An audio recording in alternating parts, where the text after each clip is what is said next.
Yes.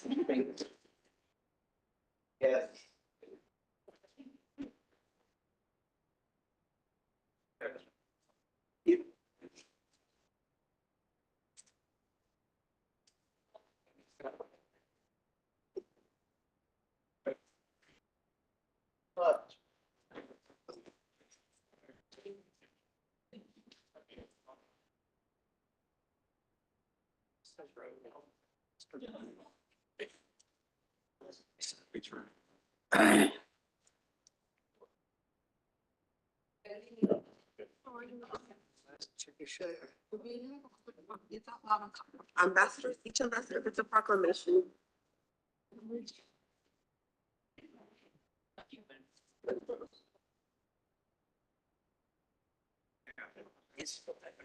Glad to have you.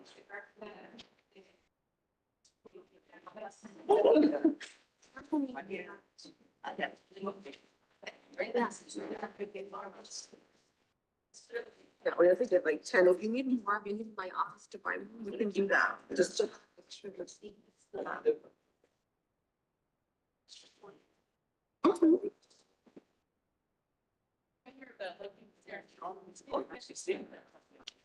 Oh.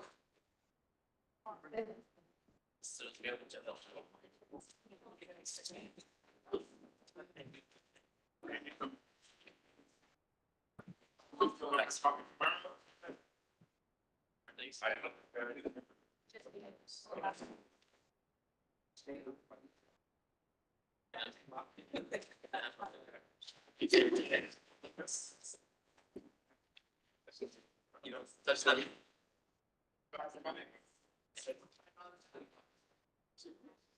25. Sounds good. Is it fine?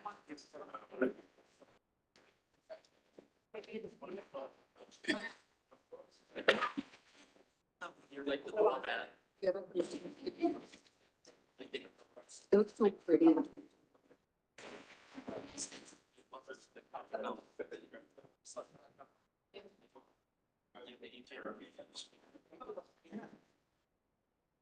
It's fine.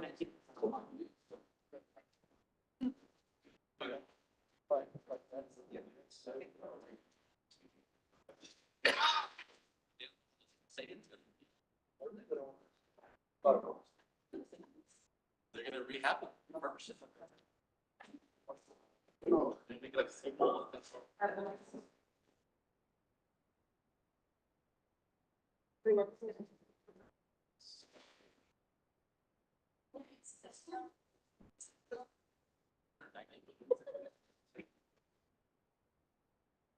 Thank you.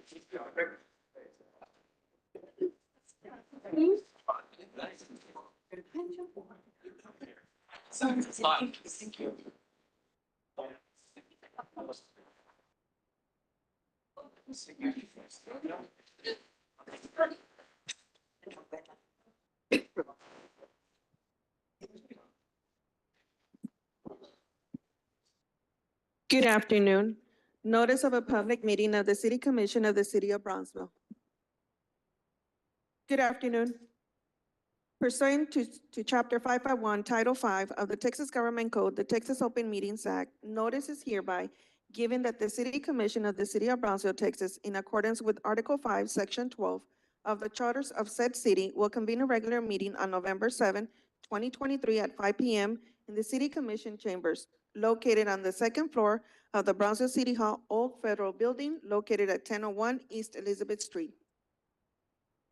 Members of the public who submitted a public comment form will be permitted to offer public comments as provided by the agenda and as permitted by the presiding officer during the meeting. A recording of the meeting will be made and will be available to the public in accordance with the Open Meetings Act. Mayor, we do have a quorum present. You may call the meeting to order. Sure. That being said, I'd like to call this evening's meeting to order. Thank you. Next item we have is invocation. We do have Pastor Jared Hernandez from ICC.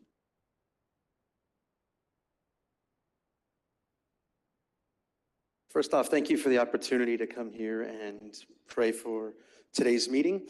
I just want to let you all know that we're so thankful for you and for your leadership. A lot of people don't understand the role that you have and the responsibility that you have. And we know that you guys work very hard. And we want you to know that we pray for you very, very often on Saturday mornings. We do pray for you guys. And today I just want to let you know that the Bible tells us, James 1:5, that we can ask for wisdom from the Lord and he gives it to us. So today I'm going to pray for that for you guys as you have your meeting today. So if you all would bow your heads, close your eyes. Well, just a prayer. Lord Jesus, thank you for today, for this meeting. Lord, I know that every person that's in here has a responsibility. And Lord, I know that you've ordained them to this role. And Lord, you say that we can ask for wisdom, Lord, and you give it freely. So God, we pray that for the leaders of our city. God, I pray that you would be with them. Lord, that you would give them guidance and counsel, Lord. Father, we do pray that your spirit would be here. We do thank you for all that you're doing in our city through these leaders. In Jesus' name we pray. And everyone says, amen. We'll also allow a moment of silence for those who want to add to their prayers.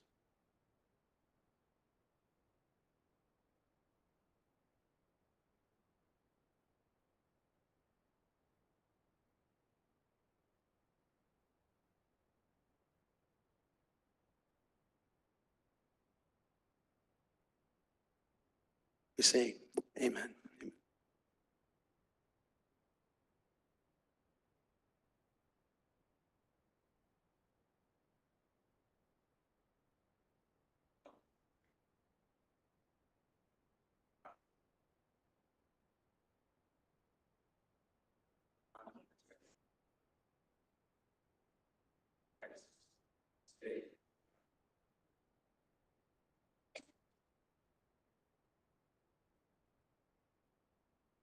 Next item, we have proclamations.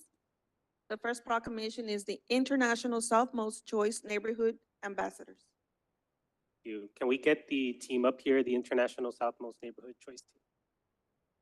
Why not?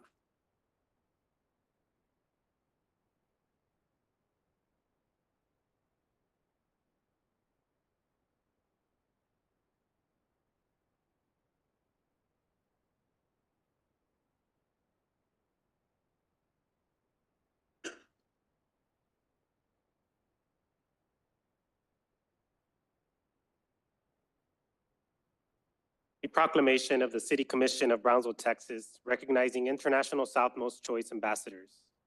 Whereas the City of Brownsville is dedicated to revitalization of neighborhoods through our community as a means of ensuring balance and quality of life and opportunity for residents wherever they live in our city.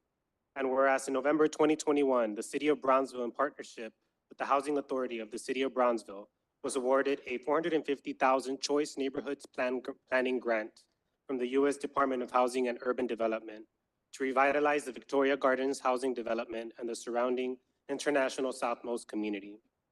And whereas in order to ensure a comprehensive plan and vision which is representative of the people of the area, by engaging the very citizens who live in the area, the city determined that selecting ambassadors from the area dedicated to local engagement and inclusive community participation would best serve in creating the vision for the International Southmost Choice Neighborhood Transformation Plan.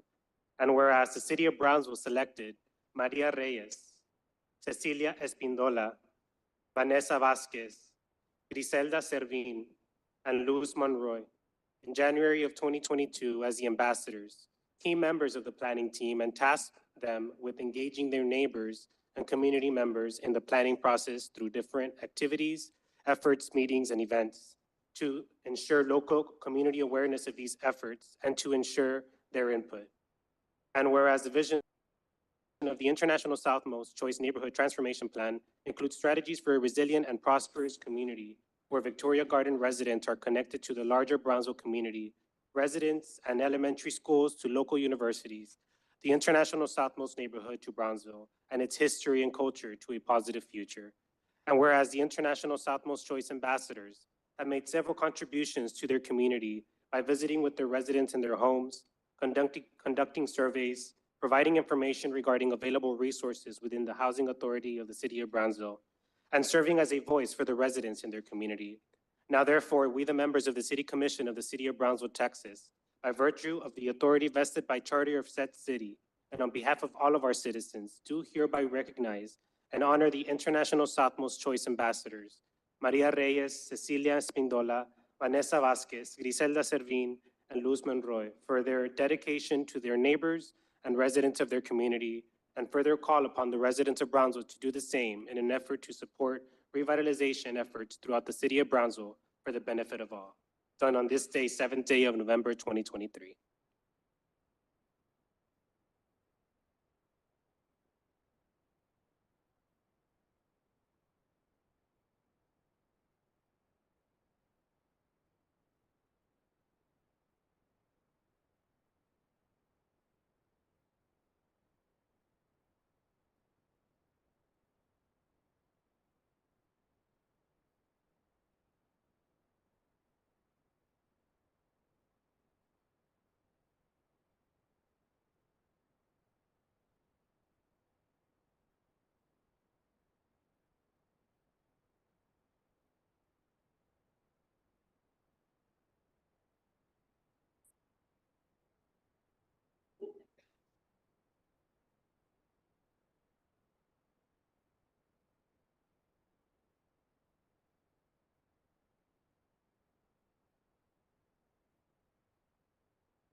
You'd like to say a few words, and may I just add while you get there estoy muy orgulloso de ustedes porque esta posición es totalmente por voluntad y cada día, cada junta estaban ahí para poder apoyar y poder ver que este proyecto llega a su fin. So, muchas gracias por involucrarse y representar la comunidad de Southmost. Estoy muy agradecido de ustedes.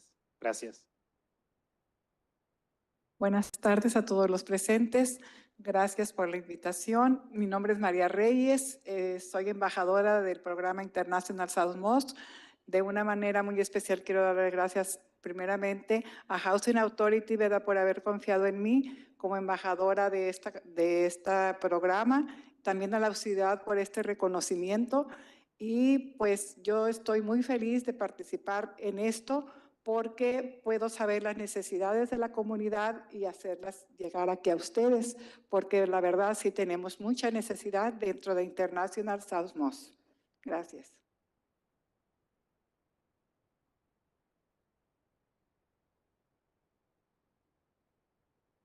Next proclamation, we have Housing Authority of the City of Brownsville 85th anniversary.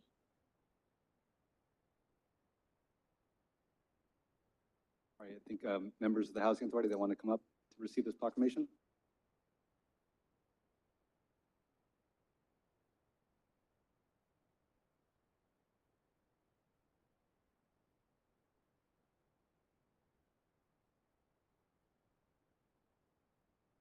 Okay, this is a proclamation of the City Commission of Brownsville, Texas, recognizing the Housing Authority of the City of Brownsville 85th anniversary. Whereas the U.S. Housing Act of 1937 was passed to provide decent, safe, and sanitary dwellings for families of low income. And as a result, the Brownsville City Commission created the Housing Authority of the City of Brownsville, HACB, in 1938, appointing a 5-member board to guide the agency and establish its housing policies.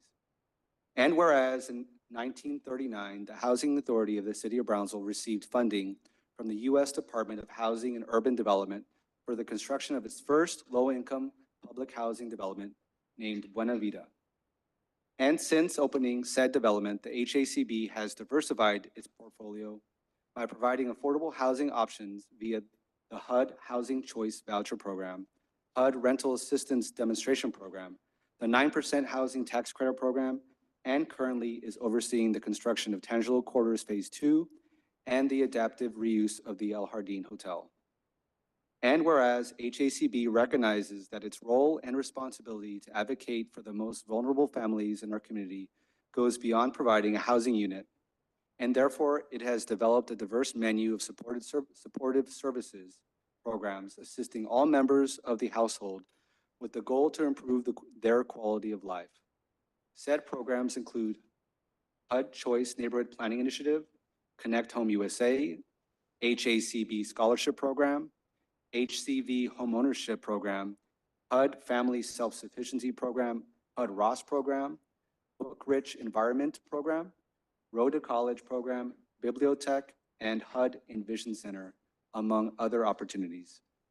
And whereas HACB has evolved as a housing authority by strategically utilizing its three nonprofits, the Brownsville Housing Opportunity Corporation, the Brownsville Housing Management Corporation, and the Brownsville Housing Finance Corporation, by creating successful private-public partnerships, which have led HACB to become its own real estate tax credit developer, general partner of several tax credit properties, and most recently awarded a 4% bond allocation to further develop affordable housing in the community of Brownsville. And whereas November 7th, 2023 marks the 85th anniversary of the Housing Authority of the City of Brownsville and recognizes this organization's value and contribution to our city, as it currently employs 56 team members, serves over 3,900 families, owns and operates 22 properties, and provides economical, educational, and supportive opportunities to the community of Brownsville. Now, therefore, we, the members of the City Commission of the City of Brownsville, Texas, by virtue of the authority vested by the charter of said city, and on behalf of all our citizens, do hereby recognize the Housing Authority of the City of Brownsville for their 85th anniversary and express gratitude for their continued dedication to our community. Done on this, the 7th day of November, 2023.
Thank you.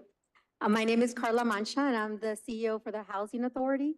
And on behalf of our board commissioners, Chairman Luis Eduardo Garduño, Vice Chairman Jesse Miller, and Commissioners Ruben Herrera, Ms. Wendy De Leon, and Commissioner Laura Villarreal, along with our entire team and the families that we serve, thank you for today's proclamation recognizing HACB's 85 years of service to our community. Since the creation of HACB, our PHA has evolved to become the largest PHA south of San Antonio, and we oversee a total annual operating budget of $52.1 million. We understand that to have strong, resilient families, they need to live in strong, resilient communities. And to achieve this, we need to provide choices that will create equitable, empowering outcomes for our residents. HACB has done this and continues to address this by encouraging resident engagement by the way we approach community development and working in coordination with local, state, and federal partners. Within the past 3 months, in addition to the 2 groundbreaking events that we had in August, which is that of El Jardín and Tangelo Quarters Phase 2, HACB was also one of 3 PHAs in Texas awarded VASH vouchers to help homeless veterans or veterans who are at risk of becoming homeless. Furthermore, HECB's nonprofit, the Brownsville Housing Opportunity Corporation, was awarded a digital equity grant in the amount of $244,000. And HECB's nonprofit, the Brownsville Housing Finance Corporation, was awarded a certificate of reservation for $35 million from the Texas Bond Review Board for future affordable housing projects. And none of this could have been done without the leadership of our board and also the support that we receive from the city every day. So thank you, Mayor, City Commission, City Manager, and the entire staff for helping us help our families. And now I would like for Vice Chairman Miller to also address the commission. Good afternoon, Mayor and Commission. I'm Jesse Miller, Vice Chair of the Housing Authority Board, and I just want to take a moment to thank you all for your support when you're able to provide it, when we ask for your support, for the support of the city staff. There are multiple things that we work on with them, and they're always very supportive. I want to thank the previous Housing Authority Board members for getting us to where we are today. And there are so many things to celebrate about the Housing Authority. We could take up so much of your time, but I just want to end with thanking the residents of the Housing Authority for those of them who donate their time or participate in different events and initiatives. We couldn't do that without them. And then, of course, the staff of the Housing Authority. They do an amazing job every day.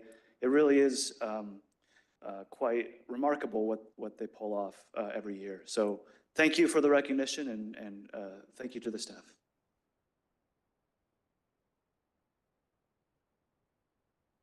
And I'd just like to add, I spent 7 years as a board member at the Housing Authority, and I can attest to the just the innovation and the dedication that this team brings to our community. And we are so lucky to have you here and the board as well. I appreciate everything you guys do every day. And it's about building communities and providing that safe environment for our families and for our residents. So again, anything you need, we're here for you guys. Thank you.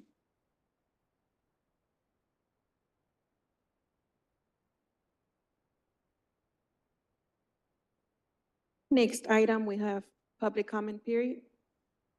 As a friendly reminder, public input during meetings conduct, conversations between or among audience members should be conducted outside the meeting room. Attendees should refrain from conversations while commission is in session. B, cell phones.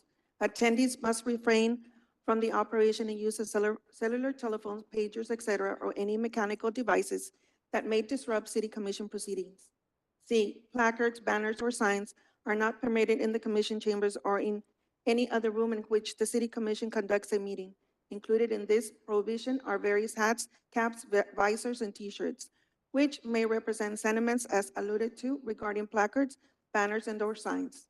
D, exhibits, displays, and visual aids used in connection with presentations to the city commission are permitted. E, only city commission members and city staff may approach the dais. If report, letter, etc., is to be presented to the commission, it should be given to the city secretary or staff who will make the distribution. It is preferable that the item to be distributed be given to the city secretary prior to meeting time. A copy of the item should be made available for the city secretary's official record. F, all comments shall be made to the mayor and city commission as a whole and not to individual commission members. Mayor, we currently have two. The first one is Ms. Reba Cardenas. She just wished to record her public comment form. The second one, we have Yolanda Spies.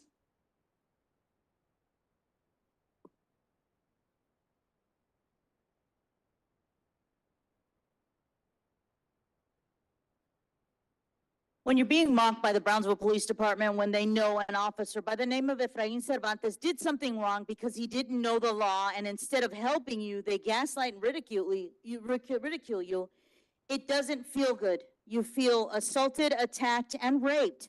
You said that when a resident comes to you, you want to help, right?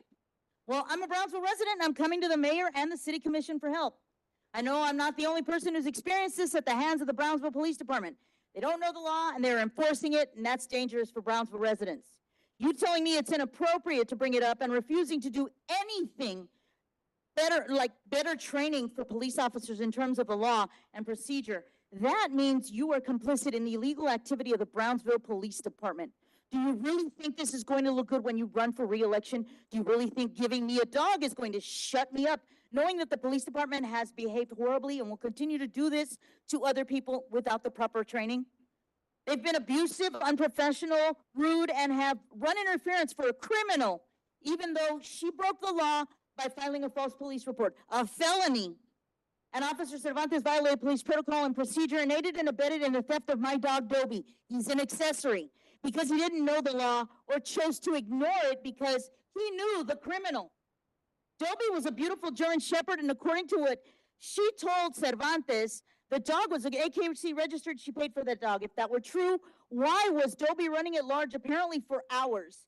And that's a direct violation of the Brownsville Municipal Code, which is not enforced. Also, if the dog belonged to the grandmother, does it mean that Dobie ran all the way from El Paso to where I found her? Why was Dobie here if she belonged to the grandmother in El Paso? Shouldn't she have been there? The police officer messed up. The police ran interference for his crime. And now you all are protecting the police officer's wrongdoing by simply smiling at me and posing for the photo op. Like I said in the past, and I'm going to say it again, we're past replacing my dog. We have to sit down. We have to talk and make sure this doesn't happen to another Brownsville resident again. I believe I'm more than owed a dog.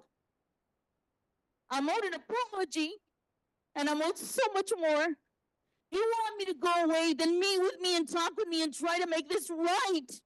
The Brownsville Police Department is a dangerous law enforcement agency. Just ask those people who were beaten by Officer Trujillo, one of the officers that showed up demanding the dog in front of my house. What would have happened had I resisted? If they don't know the law and you as a city commissioner defending and protecting that grossly incompetent, ignorant, and negligent and corrupt activity, you shouldn't be in those seats.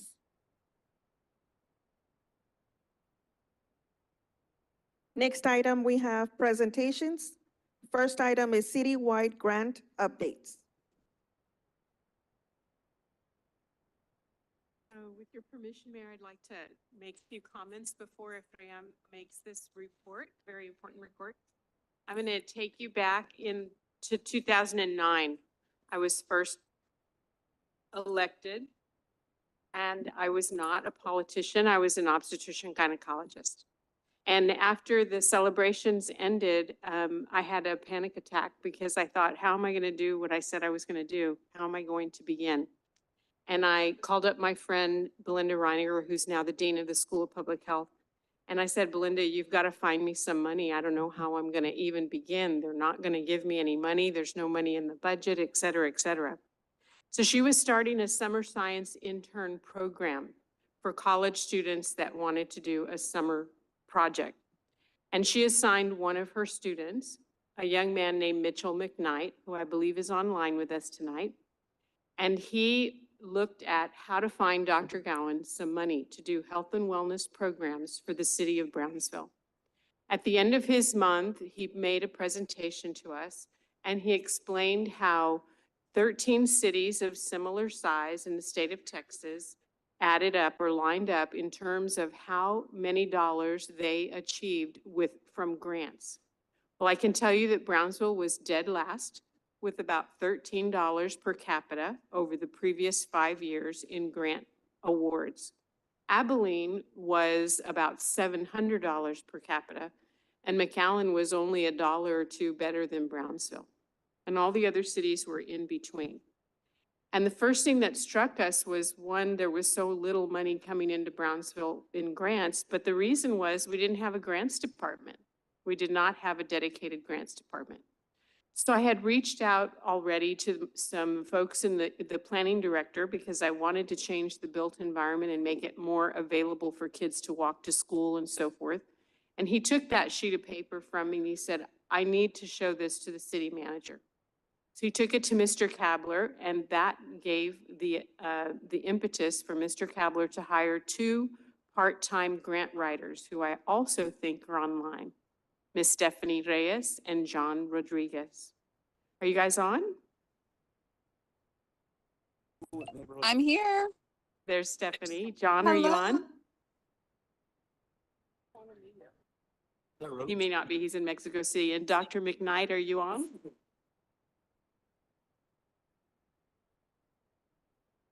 I think he is. Anyway, so Stephanie and John developed the grants department at the city of Brownsville. And they really did an exceptional job. They were excellent writers. They had excellent vision. They listened, they organized, and they helped others in the community learn how to be better grant writers. And what they started led to Ephraim and his department today.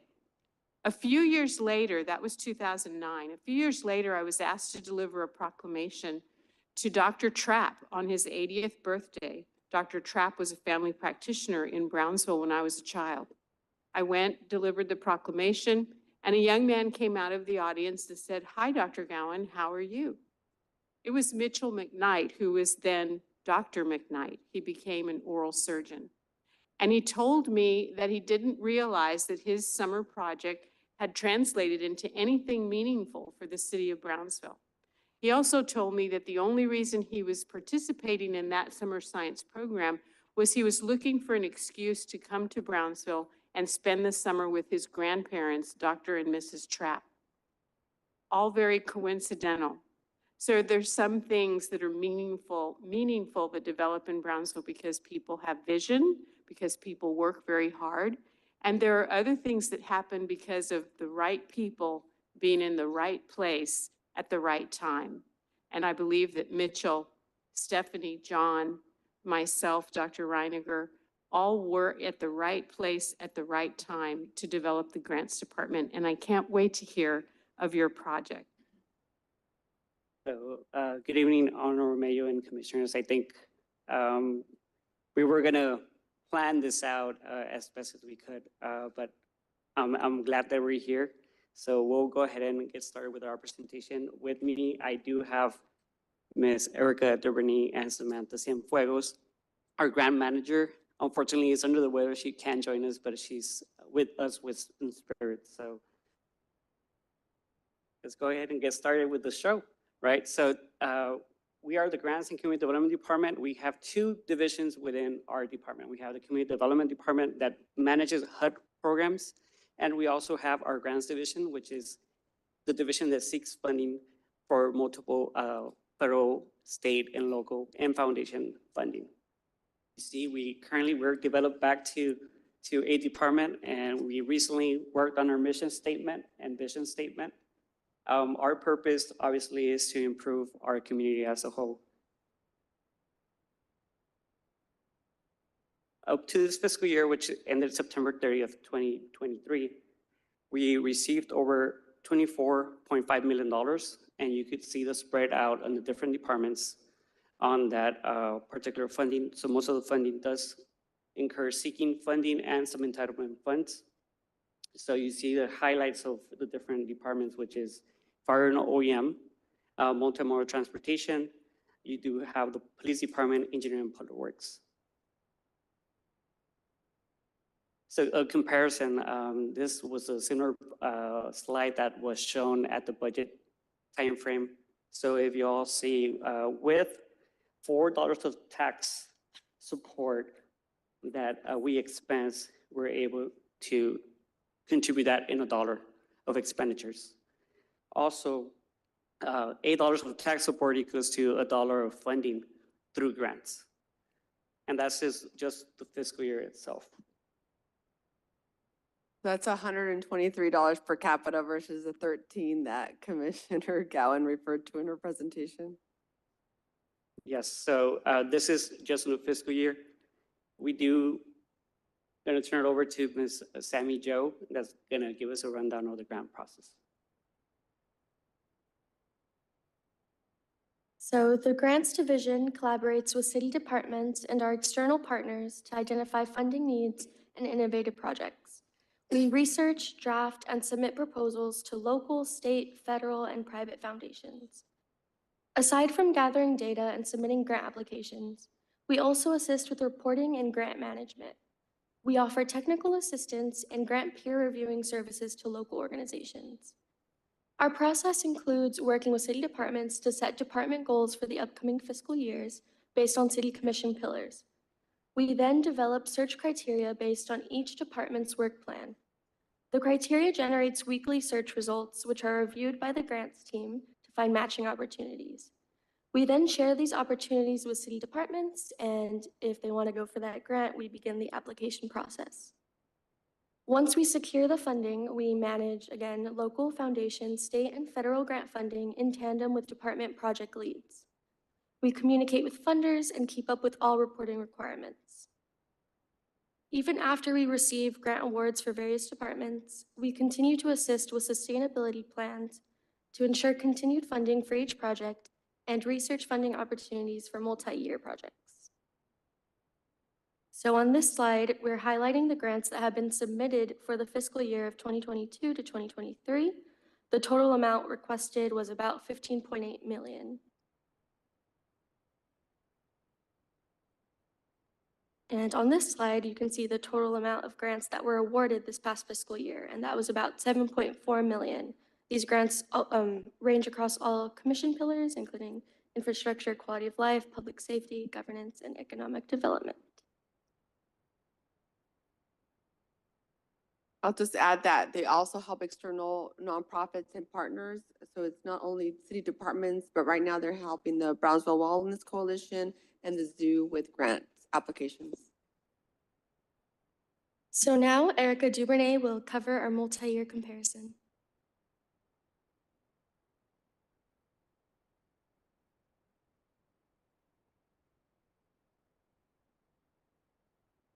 If you take a look back and compare the data from 2023 to 2019, our per capita and return of investment has grown. As compared to the 2021 rates, they are high due to the amount of funding that was catered towards COVID projects and ARPA projects. Additionally, since the start of the grants department in 2011, the grants division has secured over $87 million in funding. We would also like to highlight 3 grant awards that were awarded during this past fiscal year. To begin, we were awarded the U.S. Thriving Communities Program, which is a technical assistant grant that strives to provide support to assist community partners in planning, developing a pipeline of comprehensive transportation, housing, and community revitalization activities. We were also awarded the FEMA Shelter Services Program grant. The SSP grant provides funding to support the immigration influx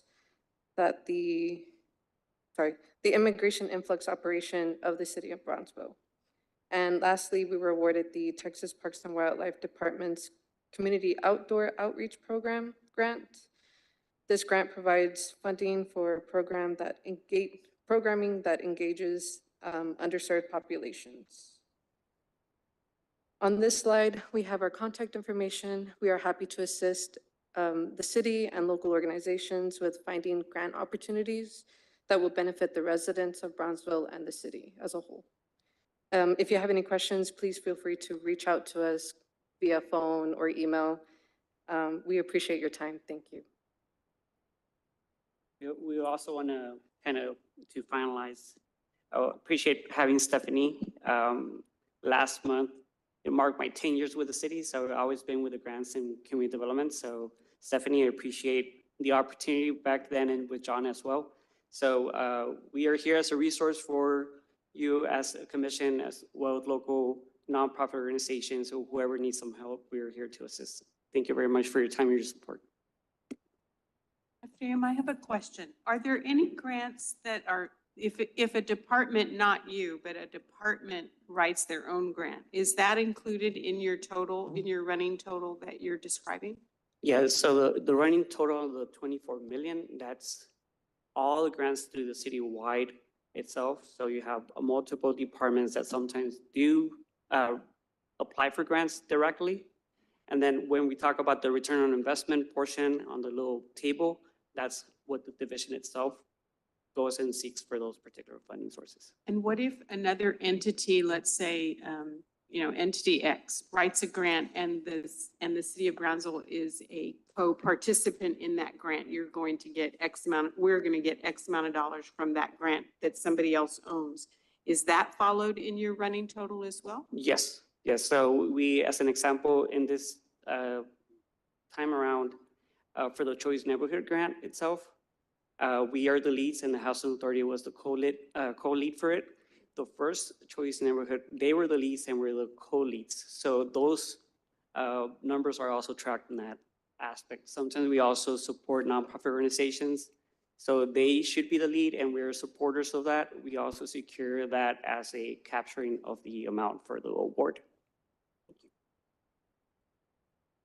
I would say this is the first time we record all city departments because, so thank you for, rounding up all the information and really seeing a comprehensive snapshot of this. And we'll continue to track that. Now we've created a system for that. So we'll see it'd be nice to track even external partners that we help. We'll hopefully be able to track external partners and then also internally what we capture. And I did get a message from Dr. McKnight. He says, thank you so much for sharing. He's speaking to you guys. Dr. Trapp, his grandfather passed away this year, but would have loved to have heard this presentation. Brownsville will always have a special place in my heart. He works in Dallas. So thank you very much for what you do and what you do. I'm on now. I got my computer working. Oh, there you are, Mitchell. Yes. Yeah, I'm watching. Thank you so much for sharing. We appreciate your work. I think it's a vision with Commissioner Gowan and your work and your effort. And for us is the way we impact our community. So we appreciate very much your work and us having the opportunity to convey this needs throughout the city and organization itself to support. So we appreciate you very much. Happy to help. Thank you. Thank you, Stephanie. I know you're busy up there in San Antonio. I am, but I am very impressed by all the great work that you guys have done. And Commissioner Gowan, thank you so much for your leadership. I appreciate the invitation to tune in today. So congrats for all. Thank you, Stephanie. Thank you very much. Thank you, everyone. Thank you. Next item, we have Brownsville Animal Regulation and Care Center.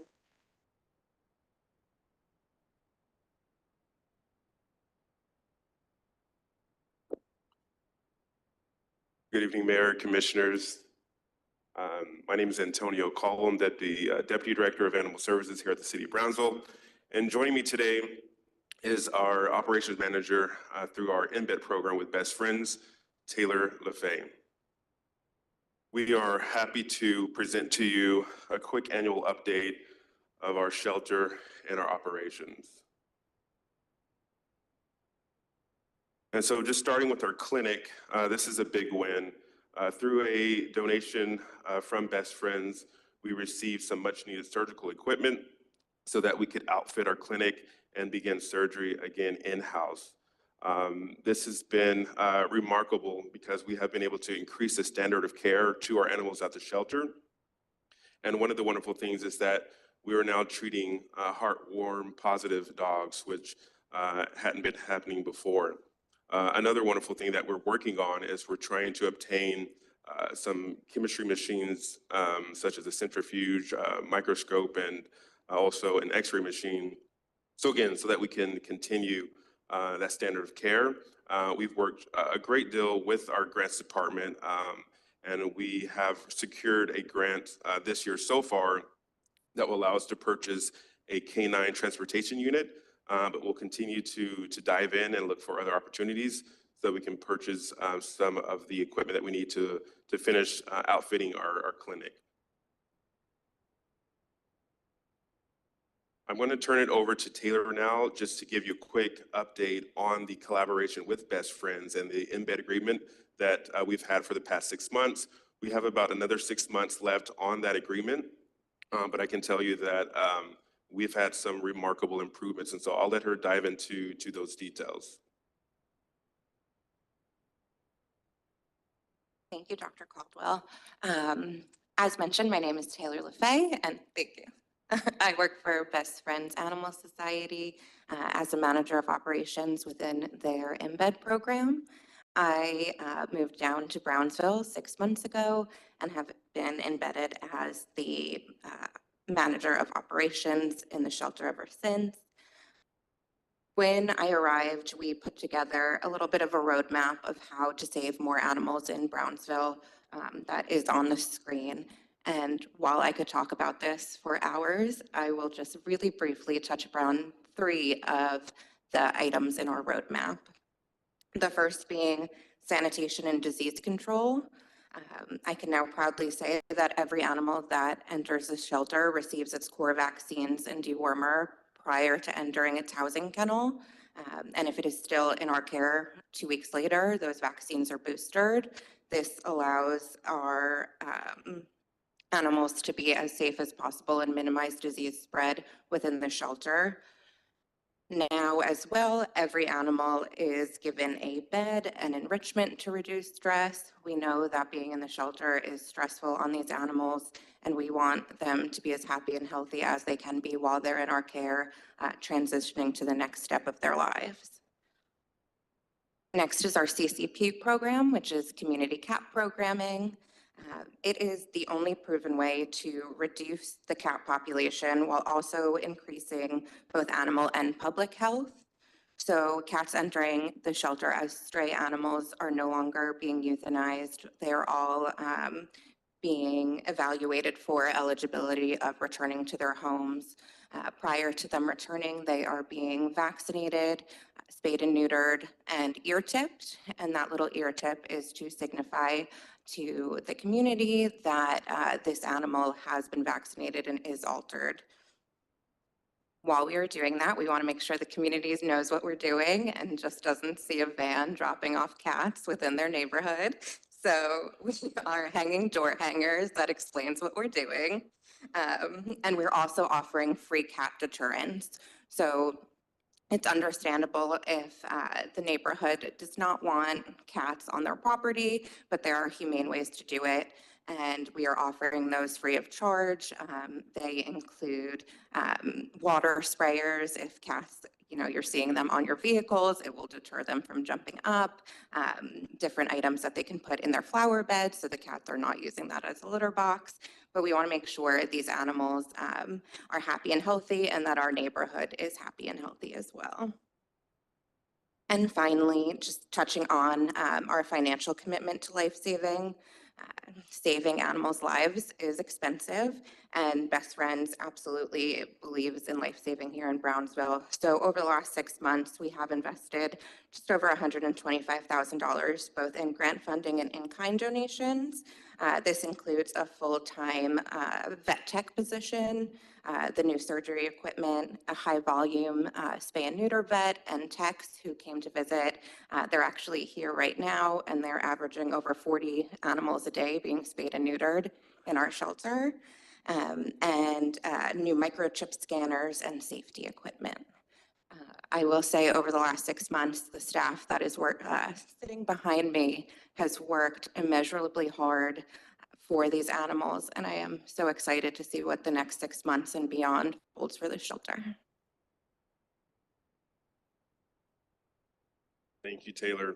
To talk about some of the wins on our life-saving capabilities, if you look at early September of last year, our euthanasia numbers were scarily high, 400, the mid 400s, pretty much for the most of the year. And if you look towards the tail of this year, we are 50, 90, 22, 52. And so I will say that even those numbers were mostly animals that were injured or sick that we couldn't care for. And so it's fantastic to see just the improvement in the save rate.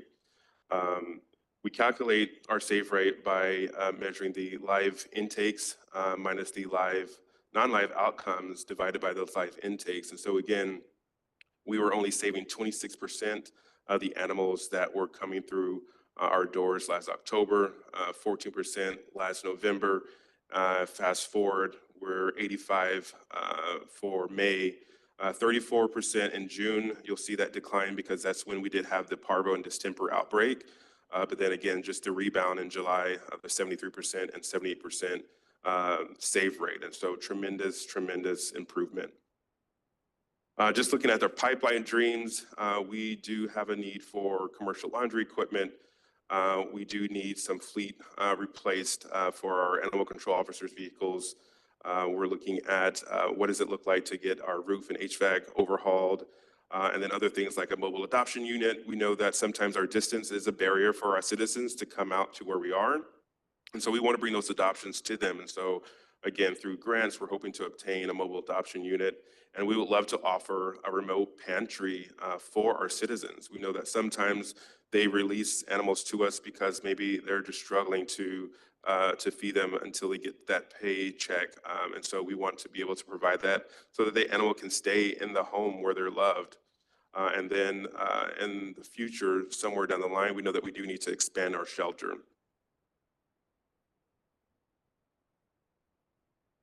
And that's our update. Are there any questions that I can answer?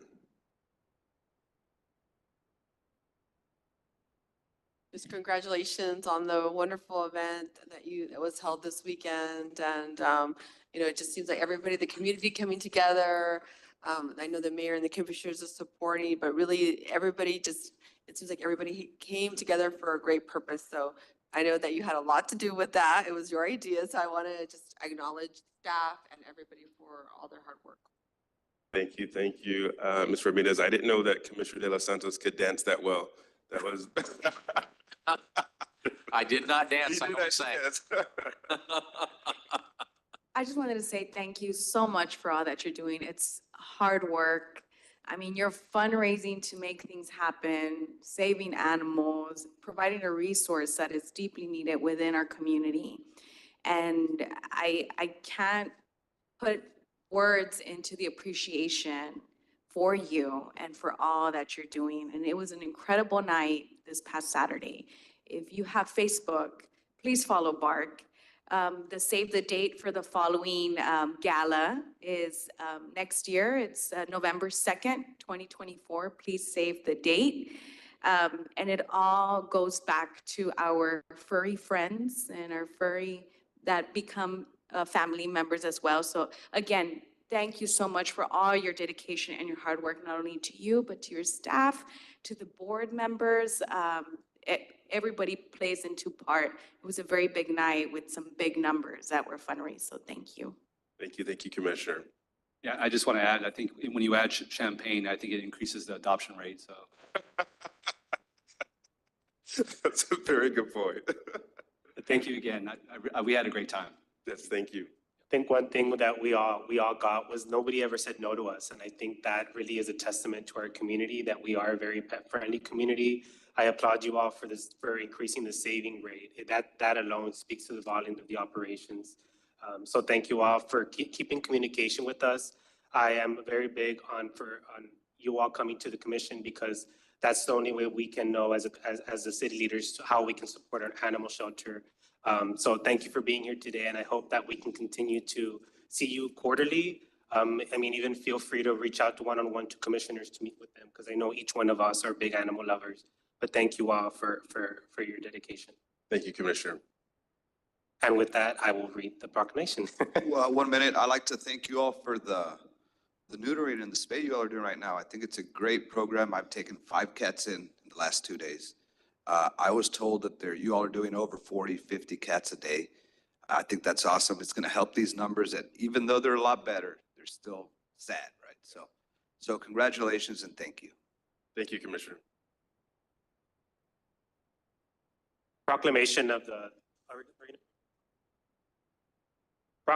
City Commission of Brownsville, Texas, proclaiming the week of November 3rd through the 9th, 2023 as National Animal Shelter Appreciation Week. Whereas the observance of National Animal Shelter Appreciation Week acknowledges the hardworking people who work tirelessly to help and save animals. These individuals support the effort of these shelters, whose primary function is to find a home for stray animals and help to reunite lost pets with their owners. And whereas National Animal Shelter Appreciation Week recognizes the shelters providing care that bridges the gap to adoption for approximately 70 million abandoned and stray animals in the United States, and which up to 8 million of these animals end up in shelters in the United States annually.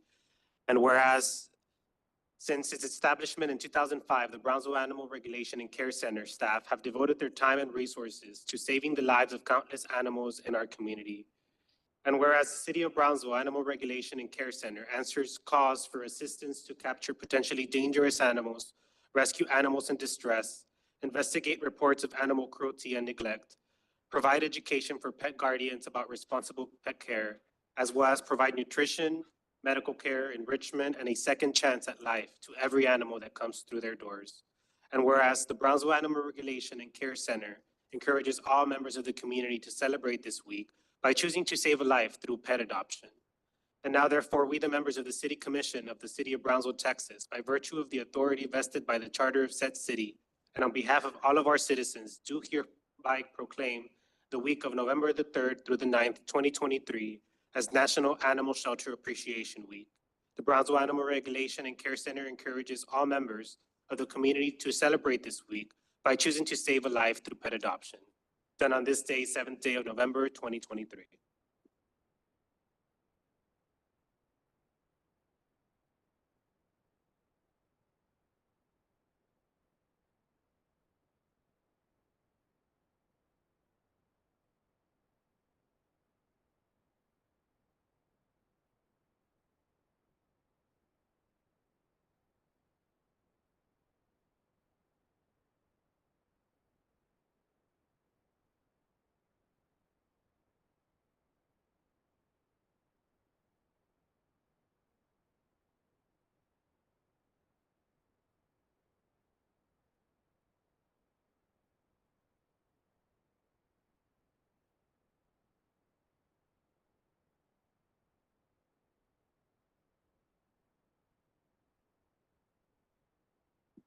I'd just like to thank again the support of our community, of our commission, of our mayor, of our city manager. Our staff works incredibly hard on a daily basis to do all that they can to save every life possible. And so this means a great deal to us. Thanks so much for this board. Have a good evening.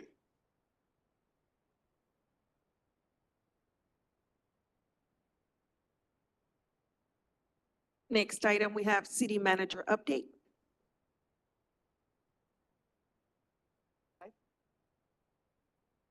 I do have an announcement. As you know, the Rio Grande Valley Metropolitan Planning Organization is instrumental in shaping the future of the region, the Rio Grande Valley's infrastructure and connectivity, bike, ped, vehicles, roads. And so right now they oversee almost 480 million from state and federal funding is received by the RGV.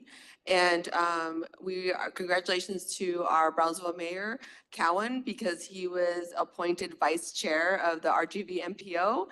And in 2 years, he becomes chairman of the RGV MPO. So we're very excited for that recognition and just, wish you the best, Mayor, in your new role. Thank you, Helen. I appreciate it.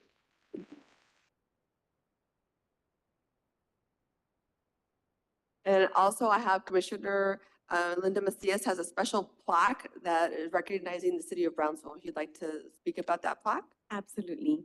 So I was presented with a plaque from the chairman from Texas Sports in Dallas. And this was very monumental for the city because Texas Sports dedicates himself to youth football. And my husband came forth to me with an issue. He says, hey, I just heard about an organization. They have 3 teams in Bronzeville, and they're about 300 youth football athletes. And they play everywhere except in Bronzeville. So he really pushed forward. He's like, hey, do you think you can help them? And I'm like, here I go again, trying to help out everybody. And, it's definitely my job to do so. So we got in, and I want to appreciate Alan Gard. We brought down the Dallas chairman and said, hey, we want Bronzeville kids to play here. We want you to play here. This is a great opportunity and to showcase our wonderful sports park.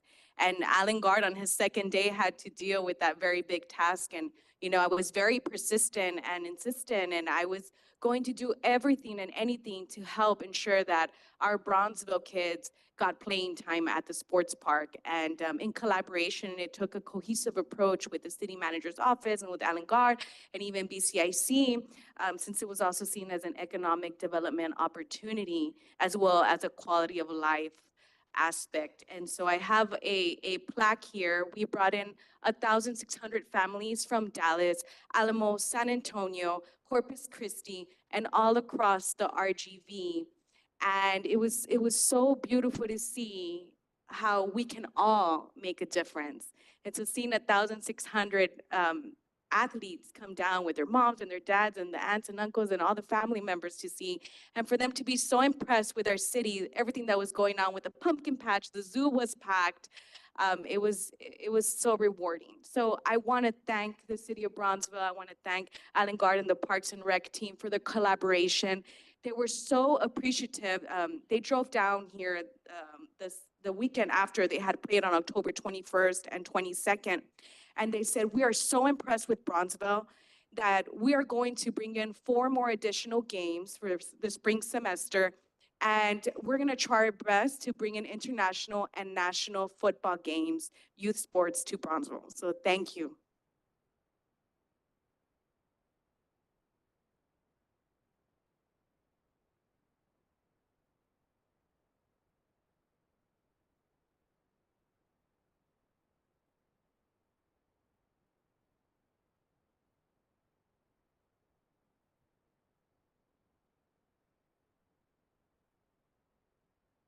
Next item, we have consent agenda items.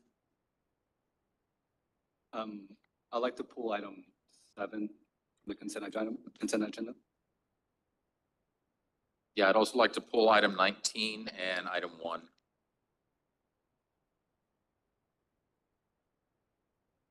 In a motion. I'll move to approve 2 through 6, 8 through 18, and 20. Second. All right, we have a motion and a second. Any further discussion? If not, all those in favor, please say aye. Aye. All those opposed say nay. Ayes have it, motion carries. On the first one, the minutes for October 17th, and I apologize to staff for not sending these via email. I just thought I had sent this and I hadn't. Items for individual consideration number 2, which was billboards. The motion was to change from 2/3 to majority if not approved. And the way we've got it worded makes it sound the opposite. And then items for individual consideration number 4 on the ethics decision. That motion was made by Commissioner Villarreal and seconded by Commissioner Macias. We have it in reverse order right now. And I'll move to approve the minutes as corrected. All right, we have a motion and a second to approve the minutes. Any further discussion? If not, all those in favor, please say aye. Aye. All those opposed say nay. Ayes have it, motion carries. And I think on 7 and 19, we're wanting to table. Yeah. I'll move to table 7 and 19. Second. All right, we have a motion and a second to table 7 and 19. Any further discussion? If not, all those in favor, please say aye. Aye. All those opposed say nay. Ayes have it, motion carries.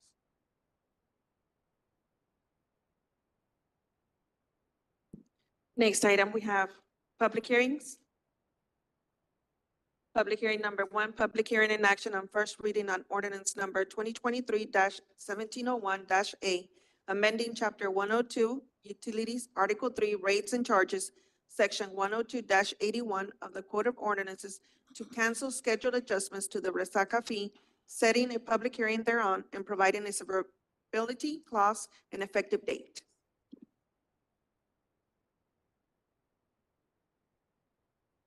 We have the PUB here to make the presentation.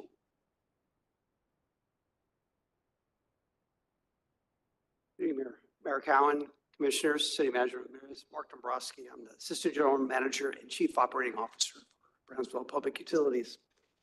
And this evening, we're before you to make a request to maintain our Resaca fees. And just a little bit of background on the program.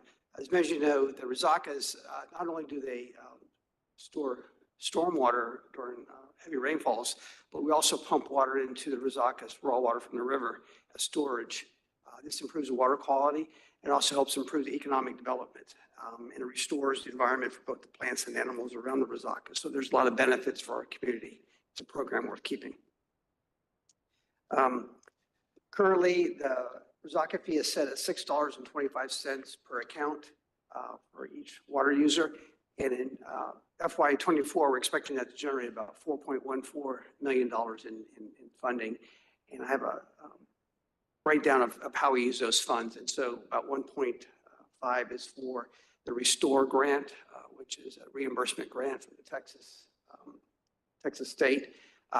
We're also collecting $2.24 million, which is to help fund the United States Army Corps of Engineers restoration program, of which that program is currently in appropriation at the federal level. And as we know that we're waiting for that to happen at the federal government. And of course, 10% goes towards the general fund transfer.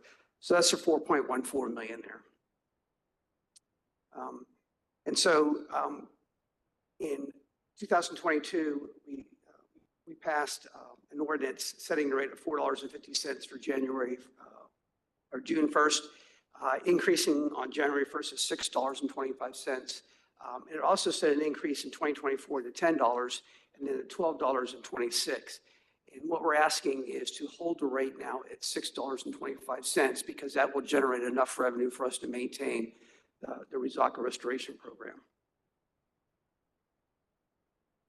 And so we are currently going under a cost of service study for this program, and we'll come back to you in the future if we need to increase those funds or decrease them. And we'll know more about that once we get more information from the United States Army Corps of Engineers.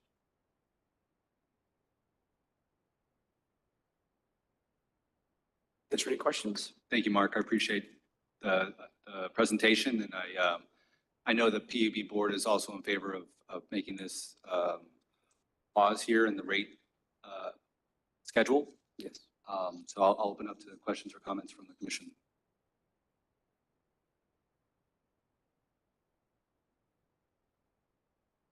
So this is a public hearing, so if there's anyone here that wishes to address this, the commission on this item, may come forward. I'll move to close the public hearing. Second. All right, we have a motion and a second to close public hearing. Any further discussion? If not, all those in favor, please say aye. Aye. All those opposed say nay. Ayes have it, public hearing now I move closed. to pause the Resaca fees. I'll second. All right, we have a motion and a second. Any further discussion? If not, all those in favor, please say aye. Aye. All those opposed say nay. Ayes have it, motion carries. Council, I said pause, so I said freeze. You good? I understood it as adopting ordinance number 2023-1701. That's what he said. I heard him. Sorry. Next item is items for individual consideration.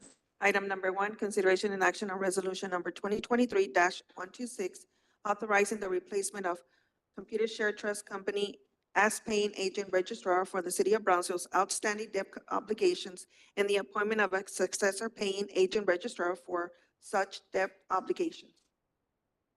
Honorable Mayor, Lupe Granado, Finance Director. Online, I have Bond Counsel Jay Juarez, is with McCall, Parkhurst, and Horton. In attendance on the audience, got Bobby Villarreal with Estrada Hinojosa, in case we have any questions on this. What we're proposing is to replace the current paying agent. A paying agent accepts payments from issuers to the city of securities and then distributes funds to holders of securities, basically our debt service payments in February and August.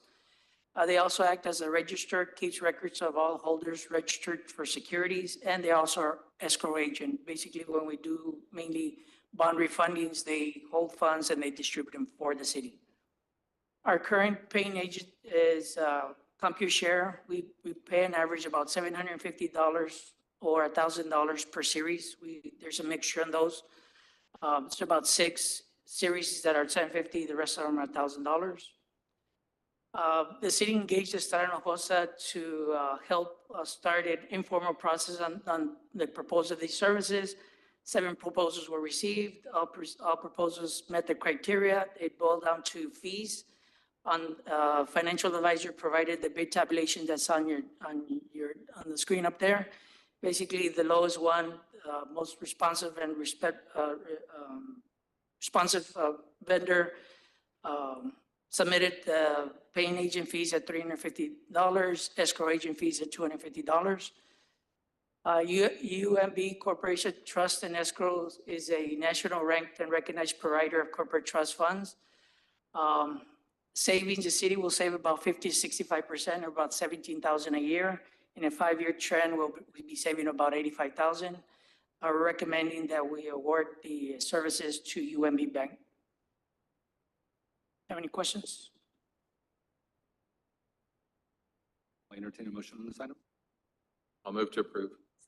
All right, we have a motion and a second to approve. Any further discussion? Not all those in favor, please say aye. Aye. Aye. All those opposed say nay. Ayes have it, motion carries. Thank you. Thank you, Lupe. Next item, we have consideration and action to approve resolution number 2023-121, the Cultural and Tourism Grant Fund Round 3 Policy and COVID-19 Map. Good evening, Honorable Mayor and Commissioners. Once again, Fran Trujillo from the Grants and Community Development Department. Today, we're coming back to present Round 3. Just as a reminder, that was tabled on our last City Commission for your consideration. A little bit of overview of the grant itself. The city receives $65.3 million in ARPA funding to combat COVID-19 in our community. Out of the 65.3, $2.62 million were reserved for the culture and tourism funding. As of now, out of the 2.62 million, we have dispersed 2.16 million to a total of 12 organizations. If you see round 1, we dispersed 1.29 million, and in round 2, we dispersed a little bit over 800,000. Currently, we do have a balance of the funding that was allocated to this program of over a little bit 460,000. Based on feedback from the original presentation on round 2 and a work session from the previous commission meeting, working towards a small business nonprofit organization was developed. We also just want to recognize we do have individuals from Groundworks that have been assisting us online and in person. So I appreciate your support and help through this process.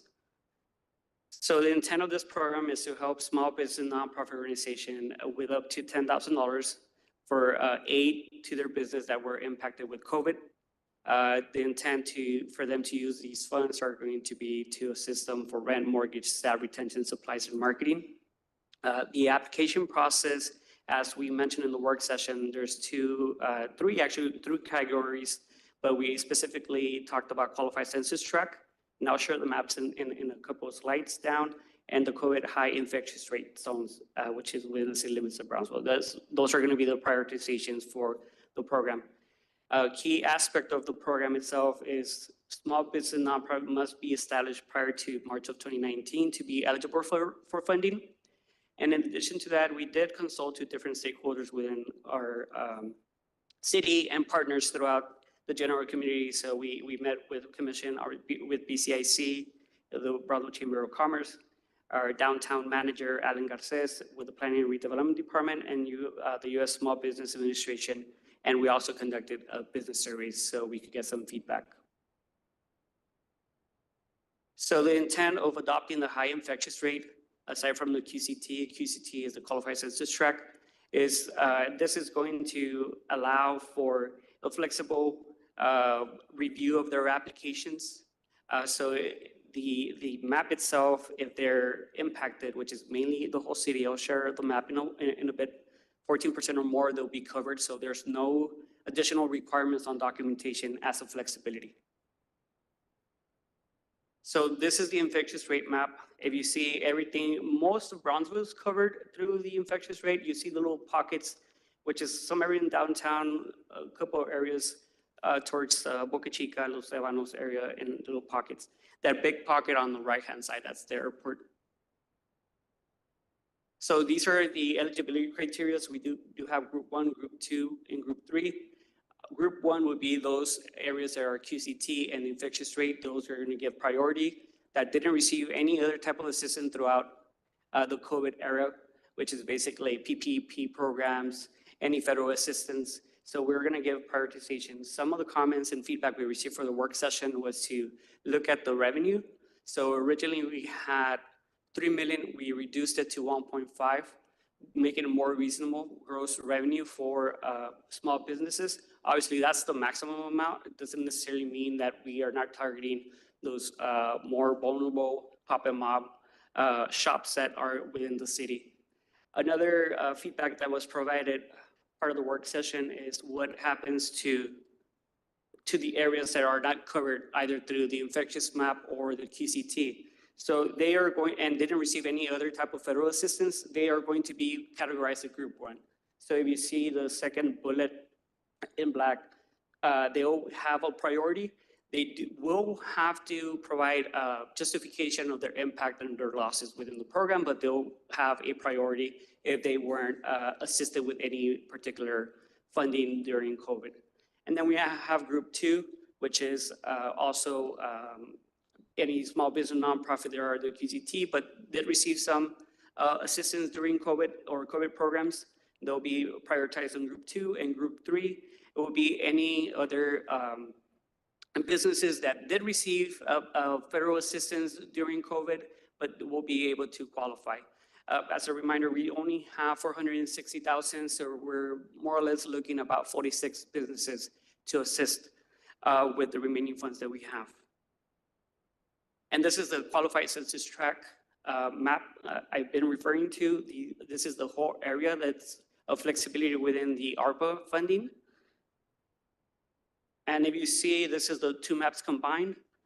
We still have that small little pocket right next to that purple box on the left-hand side that is not targeted with either maps, but they still have a priority if they don't receive any particular assistance.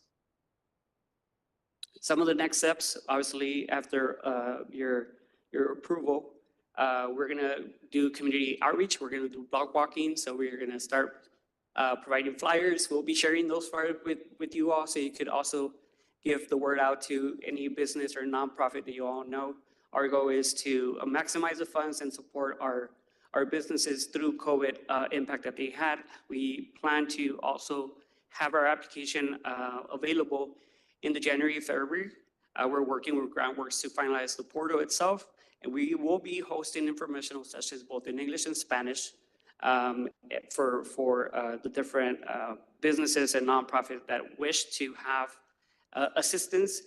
There's going to be informational and technical assistance as well. So those are some of the next steps. As a reminder, we always are here to support. This item was tabled on last city commission, so this is a action item for your approval. I have 2 quick questions, if I may. Thank you. First one, I noticed that you said 1.5 less than gross revenue. If I recall correctly, Commissioner Cardenas asked for 1 million, didn't you ask? I don't. And in the minutes, I believe that's what they were on. I don't recall. If I'm not mistaken. If I know Commissioner Cardenas specifically said that 3 million was too high for any particular business. I don't recall if we could always adjust. I think 3 million safe to look at more comfortably, and we started to 1.5, but obviously if recommendation to adjust, we could I'm definitely. good with 1.5. Just I don't see an verify. issue with it. Second question, I noticed you put application January to February. I was under that it was going to be a 30-day process? in Yes, January? so the application, once it's open, it's going to be open for 30 days. So the application itself, it will be open within the 30 days. So our goal is to have the portal and everything ready by that time and have it for 30 days open for the public. Thank you. I do have a question. What happens to businesses that were closed because of COVID and then reopened? Are they eligible or are they not? There's a restaurant on Central Boulevard who told me he closed. He did not get any PPPs or anything because he was closed, so he couldn't prove that he had, well, he wasn't open, yeah. Is he still active on his, is his business still registered or he opened? I don't know, but he is open again. We could definitely see how we could assess, particularly the purpose of the impact itself has to be for March 2019 and looking if they were established. Because that's how we are basically going to a system because they were impacted. But definitely, we could Yeah, I talk think he offline and closed see what we for, can assist. I think he closed for most of 2020 and 2021 and was open sometime in 2022. Yeah, we could look at it and see So, I exactly mean, like. obviously, he's gonna have less sales and. Yeah. But I didn't see anything on there that would say they could or they couldn't. So it's just something that you might wanna make sure that once you do the application, you're able to address. Sure, yes, thank you. So I have a question about the slide that shows the breakdown of the three groups. And this looks, I see some minor changes, but I still see a lot of similarities to what we saw last time, and this seems inconsistent with the language that's in our packet. So in the packet, it says, after presenting to the commission on October 17th, we revised our policy to encompass all of Brownsville applicants who did not receive grant assistance to receive priority, even if they do not fall within the qualified census tract or the COVID-19 map, which would mean people in group 3. But on this slide, it's saying group 3 only gets considered after 1 and 2, which means people who got assistance would be prioritized over group 3. So there's a conflict between what we're seeing on the slide and what we received in our packet. So on the slide itself, on the packet, we're talking about group 3 for those that didn't have any assistance, right?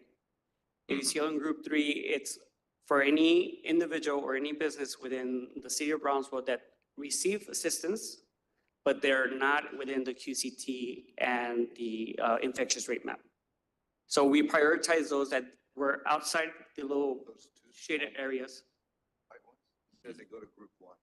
Yeah, so if they're outside the QCT or the shaded areas, they would fall within group 3, right? Okay, I see what you're saying. So now if they're not within the map itself, they're going to get prioritized in group 1, but they will have to meet the documentation similar to group 3. Okay. Yeah, so that's how we characterize those areas that are not going to be assisted, specifically for those that didn't receive any type of financial assistance. Perfect, thank you. Thank you.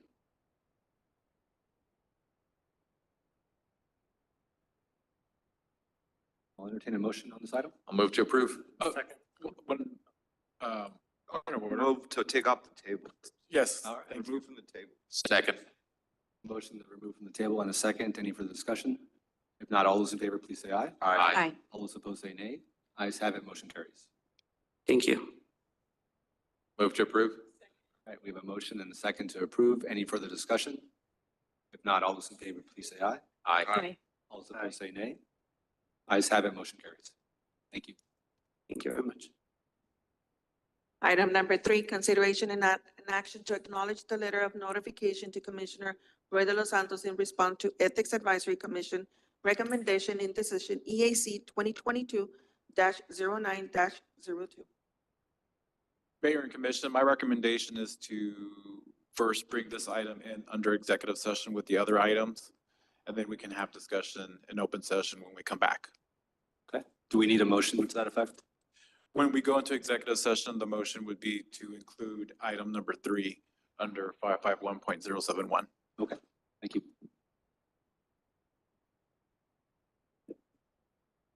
Next item, we have board appointments.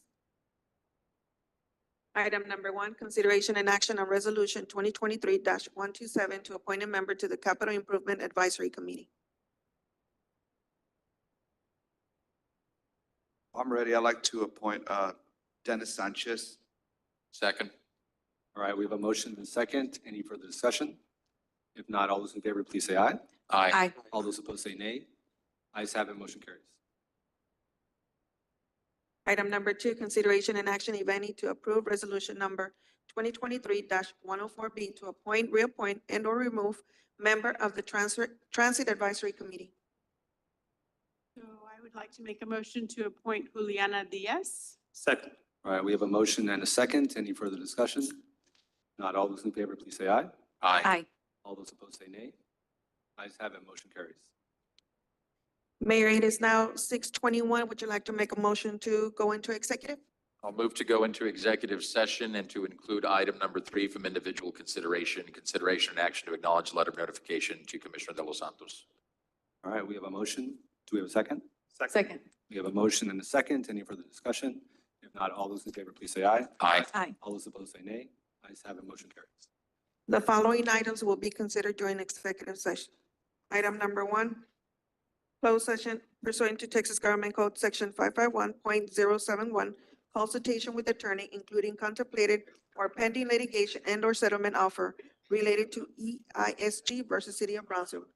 Item number 2, closed session pursuant to Texas Government Code Section 551.071, consultation with attorney, included contemplated or pending litigation and/or settlement offer related to HTO versus City of Brownsville. Item number 3, closed session pursuant to Texas Government Code Sections 551.071, consultation with attorney, 551.072, real property deliberation, and 551.087, economic development deliberation related to Project Fresh. Item number 4, closed session pursuant to Texas Government Code Sections 551.071, consultation with attorney, 551.072, real property deliberation, and 551.087, economic development deliberation related to Project Emerald. Item number 3, consideration and action to acknowledge the letter of notification to Commissioner Roy De Los Santos in response to Ethics Advisory Commission recommendation in decision EAC 2022-09-02. Under items for individual consideration. Better. Okay, bye-bye.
Mayor, it is now 7:27.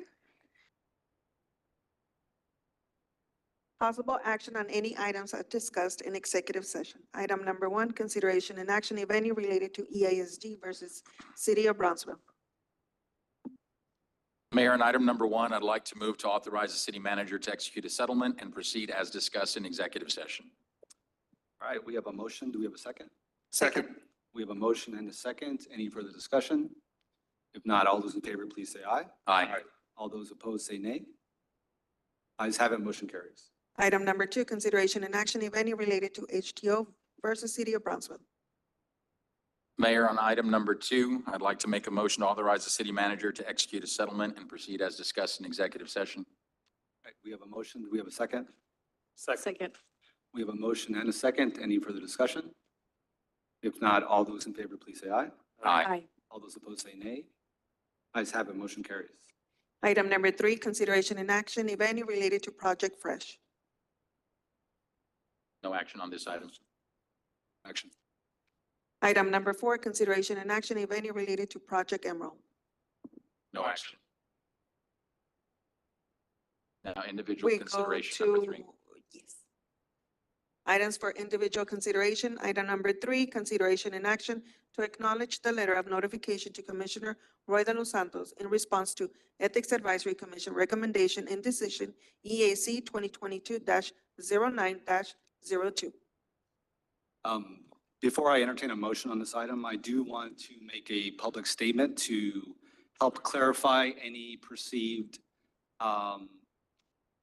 inconsistencies that may exist with regard to statements that were made at our last meeting.